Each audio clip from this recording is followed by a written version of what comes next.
Halo, apa kabar pasukan Babar to the Throat? Bagaimana kabar pasangan kalian? Sudah siapkah berduaan di samping untuk lihat video ini sambil senyum-senyum berdua? Dan bagaimana kalian yang jomblo? Sudah rutin belum datang ke tempat dukun peletnya? Langsung aja yuk, check it out.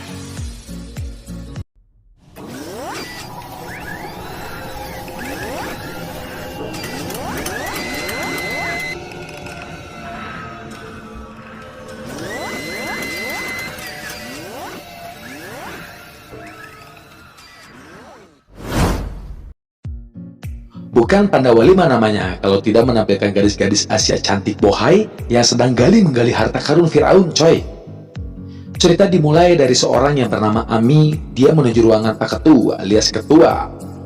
Dia dipanggil karena akan diberikan misi rahasia. Ketua menugaskan Ami untuk memata-matai Oki tapi nggak pakai jelly drink. Oki adalah gembong bandar obat-obatan spilis anjing. Yang kencingnya sakit itu loh bangke. Ami pun bingung harus mulai dari mana. Namun ketua menyarankan untuk mendekati Oki karena Ami ini merupakan cewek tipe Oki. Ya ampun, kalau gua Ami ini bukannya sombong ya. Mungkin Ami ini di hati gue urutan yang ke-6 kali ya. Yaudah deh, lanjutlah. Ami pun bingung karena dia akan menikah dengan Agi. Ketua menjanjikan kepada Ami kalau misi ini berhasil, Ami bakal diberikan hadiah penyanyi dangdut anu bohai buat nanti acara pernikahannya dia sama si Agi. Dan ini akan menjadikan misi yang terakhir. Ya nganggur tuh Ami. Baiklah, teknik ayadanya. Mau nggak mau, karena Ami yang sudah capek jadi mbak-mbak buat ponsel di live streaming yang bentar-bentar goyang depan kamera, akhirnya Ami menerima misi ini. Saat Ami turun tangga, sudah ada Agi yang menunggunya. Yang Agi tahu, Ami hanya ditugaskan oleh ketuanya ke Korea untuk menemui Kim Jong-un. Agi pun menanyakan berapa lama Ami berada di Korea. Dan menjawabnya sepertinya lumayan lama. Akhirnya Ami pun menemui Oki di karaoke Inupista. Ami menggunakan seperti baju emak-emak yang mau ke undangan, membuat Oki seketika termenung, terdiam, dan terlalu. Sampai-sampai Oki yang memegang gelas marimas gemeteran. Yang melihat Ami begitu seksi, montok, dan juga bahenol. Ami pun memperkenalkan dirinya dengan menggunakan nama Sakura yang artinya Syaukur Rahasia. Supaya tidak memakan waktu dan memakan budget yang banyak untuk film ini, tahu-tahu sudah menikah di depan pastor yang sebetulnya hanya jadi obat nyamuk. Lihat aja sendiri tuh pasturnya, diam aja coy. Saat di rumah, Oki menikmati masakannya yang dimasakan Ami. Oki merasa beruntung memiliki istri yang pintar, merawat diri juga memasak. Ami yang sangat bahagia nggak menyangka Oki mau menikah dengan emak-emak good ponsel yang cuma goyang-goyang di depan handphone. Oki pun menjelaskan profesi itu tidak penting bagi wanita. Yang penting itu bagi wanita adalah pintar merawat diri, pintar memasak, dan juga pintar. Yaudahlah, tahu merenya.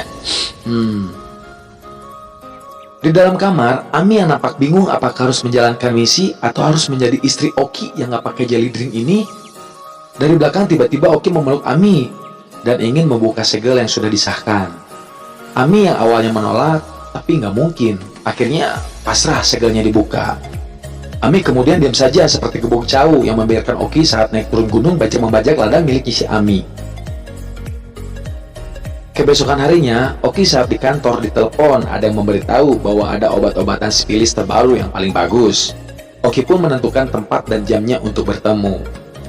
Ternyata obrolan itu dapat didengar oleh Ami yang sudah disadap oleh Ami dalam handphonenya si Oki. Ami pun memerintahkan segerombolan hansip dan juga pasukannya untuk menuju ke lokasi tersebut. Malam harinya, Agi calon tunangannya Ami dan pasukan Densus 86 datang ke lokasi tersebut. Namun mereka tidak bertemu dengan Oki di sana. Ternyata dua minion merubah tempat pertemuannya di lokasi lain dengan Oki. Kedua minion ini meminta bayaran lebih kepada Oki, namun Oki menolaknya. Saat kedua minion itu pergi, minion pun punya cara lain dan dia berkata kepada kawannya, aku punya rencana nih. Lanjut kepada Ami, dan Ami pun meminta maaf kepada ketuanya melalui ponsel karena infonya salah.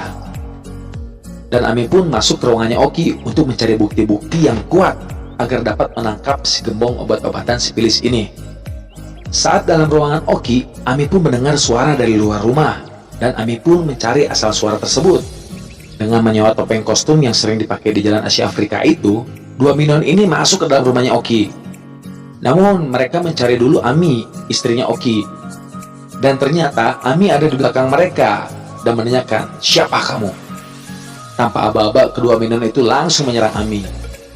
Ami yang sempat belajar bela diri 3 hari dan memegang sabuk kolor hijau mampu melawan dua minion tersebut dan membuat mereka pergi. Oki yang sempat menerima ancaman kepada istrinya dari dua minion tersebut buru-buru pulang. Namun saat pulang tidak terjadi apa-apa, malah Ami sedang melipat-lipatkan bajunya. Namun Oki melihat di sikunya ada luka memar dan Oki pun menanyakan luka apa itu.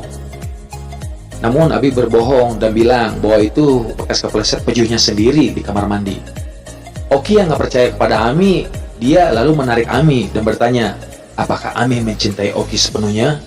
Sambil memeluk Ami dan mengingat ucapan dua minion tadi bahwa istrinya berbahaya, bukan orang yang biasa.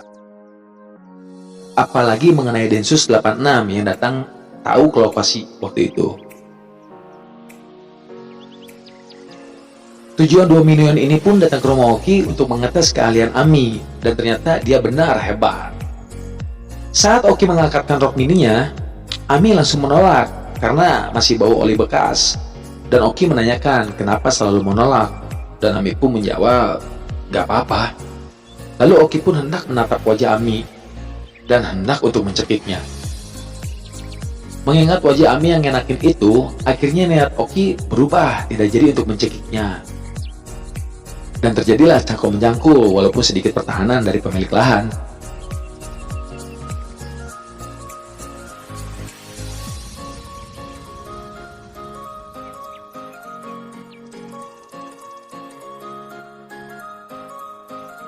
Namun Ami merasa ini bukan misi yang seperti biasanya. Ami bersama Oki memiliki ketenangan, dan Ami pun ketagihan batang kantong semarnya milik Oki. Tapi dia pun gak mau menggagalkan misinya tersebut, bingung dilema dia. Agi pun menelpon karena yang Agi tahu Ami sedang menjalankan misinya di Korea. Agi yang telah dibohongi Ami dan ketuanya tak tahu bahwa Ami masih berada di Jepang. Hal ini dilakukan agar Agi tak mengganggu misi-misinya Ami. Namun Agi pun kaget karena dia melacak nomornya Ami masih berada di Jepang, bukan di Korea. Dan ketika Ami sudah menutup teleponnya, tiba-tiba mual-mual dan masuk angin. Di tempat lain, Oki mendapatkan informasi dari dua minion itu bahwa istrinya yang berada di rumah itu adalah seorang agen rahasia. Dan nama Sakura itu bukanlah nama asli, itu adalah nama palsu. Backsound tegang hela atuh dikit mah. Dan dua minion itu pun memberikan pistol kepada Oki agar Oki sendiri yang melakukan pembunuhan kepada istrinya. Oki pun pulang sambil memegang pistolnya.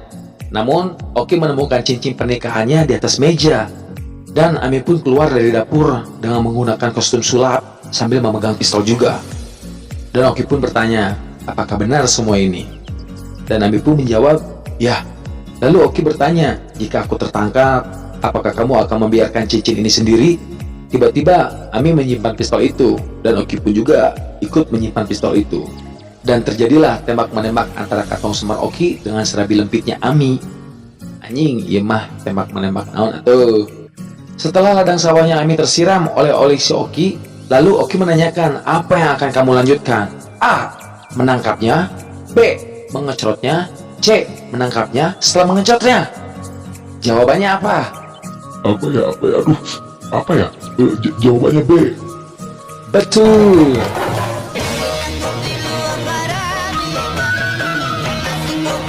Si Ajik dan kuris bagoy. Woi, ini tentang mengupas harta karun Firaun bangke. Lanjut atuh ah. Siap. Maafkan Mimin, oke? Rupanya di depan rumah Oki, di sudut biru sudah ada Agi yang siap untuk masuk ke arena ring. Dan di sudut merah sudah ada dua minion yang siap untuk masuk ring. Woi, Min. Mulai lagi nih. Sinopsis film, Min. Ingat, bukan olahraga tinju. Iya, sinopsi. Tapi kenapa gejala-gejalanya kayak host olahraga tinju? Iya sih, ya udah diulang.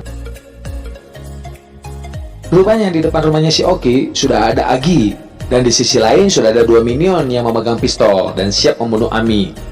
Namun Agi melihat kedua minion itu dan mengertaknya. Namun minion itu malah menembak Agi. Terdengarlah oleh Ami dan Oki, lalu mereka pun lari dari rumah. Dan ketika Agi masuk ke dalam rumahnya, rumah sudah sepi, sudah tidak ada siapa-siapa. Hanya ada cincin pernikahan Ami dan Oki, dan itu sangat membuat Agi marah. Oki dan Ami pun sudah di suatu tempat yang sudah diatur untuk cadangan tempat ngaduk nantinya. Di situ Oki mengaku kalau dia adalah bandar narkoboy dan bandar obat-obatan spilis. Oki pun bertanya kenapa Ami tidak langsung menangkapnya. Ami pun menjawab, "Lukat, ingat tuh Abige." Tiba-tiba layar menampilkan Ami sedang berbicara dengan ketua. Ami meminta waktu, dan ternyata saat ketua nelpon, di belakang ketua ada Agi dengan wajah emosinya. Dia merasa ditipu. Dan Ami pun kembali, namun di sana sudah tidak ada Oki, dan merasa Oki pun sudah pergi alias kabur. Lalu akhirnya Oki muncul, dan Ami bertanya, "Kenapa kamu nggak kabur aja?" Dan Oki pun menjawab, "Lukat, ingat tuh Abige."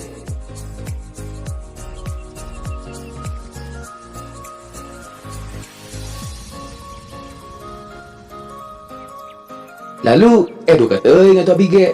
Tiba-tiba mereka nggak pakai busana.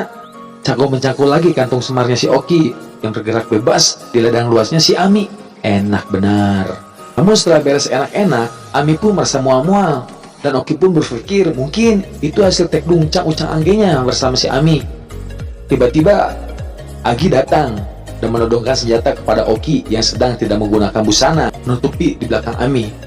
Setelah Oki menggeser seetik, ada Ami di belakangnya juga, sama tidak menggunakan busana. Serentak terkejutlah Agi yang melihat Ami, calon istrinya, sudah diporak-poranda oleh si Oki. Hingga akhirnya Agi pun melepaskan tembakan yang membuat layar menjadi hitam. Mungkin Agi menembak saudara ya, karena selama film ini dia belum pernah enak-enak ucap angge bersama si Ami. Gelo. Dipikir saudara hanya Oki aja yang punya kantong semar. Dan akhirnya film pun berakhir.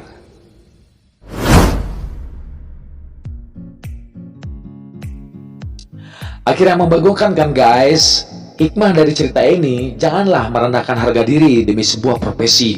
Karena usaha yang sesungguhnya adalah usaha yang tanpa harus mengorbankan apapun.